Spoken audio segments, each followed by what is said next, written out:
how to make 40K a month wholesaling the probate list. Guys, it's Rick Ginn, and in today's video, we're gonna go all over probates and how you can implement my strategy to make a minimum of 40K a month by simply wholesaling probates. But before I get into it, do me a favor, make sure you smash that like button, hit that subscribe button so you can get the truth about wholesaling in 2024.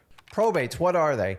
It is a simple court procedure when somebody passes away to carry on their final affairs out, to execute deeds, to execute titles on like boats and RVs, bank accounts, and obviously the biggest asset people usually own, which is going to be a house. Now, a person who's passed away can't transfer the title, and the whole purpose of probate is to find out what the last will and testament of the person who's passed away. Some people die with a will, some die without it, and that's why they've created the court process to make sure all requests are honored and make sure all people are paid appropriately. Now, that being said, I know that sounds morbid, and I didn't do probates for a long time because I just nobody likes to deal with death. But let me tell you the reality of why probates are absolutely perfect for wholesaling. Number one, they're usually rundown properties. When somebody is passing away or they're in their final parts of their life, you concentrate on the person.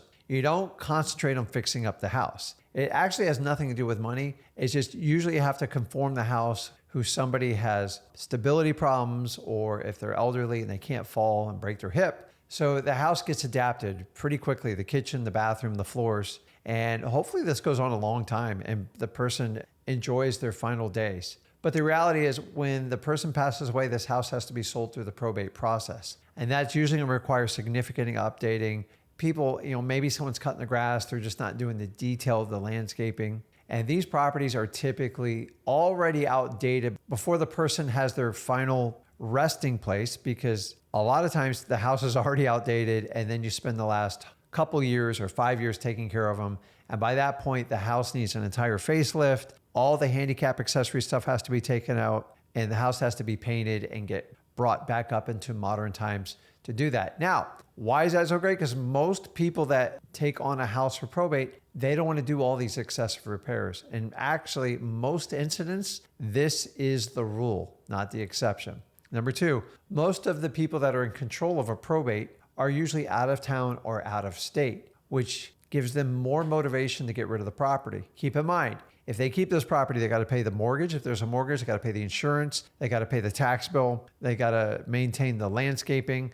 They might have to shovel snow. It never stops. And that is another incentive why they want to get rid of these properties. And the other thing is they're mostly vacant. And vacant, outdated, out-of-state owner is the perfect recipe. I don't care what phase you are in wholesaling. If you're brand new or you're seasoned like me, wholesaling probates is actually easy. And one of the huge benefits, if you're brand new or you're a seasoned veteran of wholesaling, is probates give you time. Because there is a process. It takes anywhere from really usually 30 days to 90 days to get them done correctly. And for this reason, if you're a new wholesaler, it gives you a ton of time. And the more time you have, the better the offers you can get. You have no restrictions in showing the house. Guys, probates are a no-brainer. I could go on all day about this, but let's get into how we can actually leverage probates to make 40K a month. A probate has about 3 times the amount of profit as your typical wholesale assignment fee. So if you're going to do 10 grand, you can probably get close to 30 grand on a typical probate deal. And guys, 10 grand and to 30 grand is easy. But a lot of times you get houses where you can make much larger significant spreads. In fact, I've done over 10 times. I've taken a single family home and I've made $100,000 plus on a single family home. Why?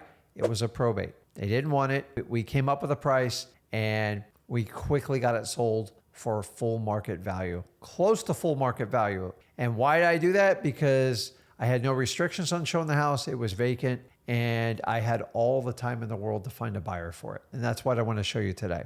So here's the secrets in getting started to that 40K. Number one, you shouldn't do probates exclusively unless you decide to do that, because they are slow and they do take time. Here's the key to probates. You have to be extremely consistent with them. If you try probates for 30 or 60 days and you quit, you're wasting your time. You're better off not starting at all. So what I want you to do is start with one market. Why, Rick? Why just one market? Because here's the challenge with probates. They are hard to scale. Why? Because every county is different. There's over 3,200 counties in this country, and every county, even counties right next to each other, they have different processes for probates, and it will drive you nuts. If you're brand new to probates, the easiest way is go down to your probate courts, your clerk of courts, and just ask them for help. Ask them, tell them what you're looking for, and here's what you're going to ask for when you go. You want to be able to pull the probate list, also AKA known as a docket. Now, remember, these people are the gatekeeper. They control all information, and if you piss them off, it's going to be very difficult. But you're looking to get the docket of the probates. This is just a fancy word for a list. Once you get this list, your job is to locate the PR, also known as a personal representative or executor, depending on which state you're in. Now, here is the trick. You have to ask the probate person to help you find the PR on that document. I didn't say it was going to be super easy. Some don't want to do it. Some goes, that's not my job. That is going to be your biggest challenge, finding the PR. Because once you can get the PR's name, that is the golden ticket to a probate. First thing you're going to do is you're going to look at the deceased names, and then you're going to take that and cross-reference it to see if they own any other property in that county or an adjoining county. You also get the PR's information. Once you have all that information, then you're going to go back to your home office, wherever it is, and you are going to look up to see if that deceased person owned property in that given county. If they did, now you have the petitioner's name. You take the petitioner's name and you skip trace them. Easiest way to do that is go over to dmzack.com, skip trace it, or you can use truepeoplesearch.com. Either way, if you're out of an account, it's all set up and ready to go, or you can get a trial version at dmzack.com. Once you've done this, you just got to reach out to that PR and ask them if they're interested in selling the property. I ask them, are you interested in selling 2340 Southeast 5th Street? That's it. I don't talk about the probates. How do I connect with them? Real simple. Send them out a letter. If you go over to freewholesaling.com in the probate section, I already have the letter written out for you. It's ready to go. I want you to get a little bit creative. I don't want you to copy everything I do, but that's a great start and you'll understand how the process works. The other one is, since you've already skip traced the PR and you're already going to mail to their home address, go ahead and just give them a call on the phone.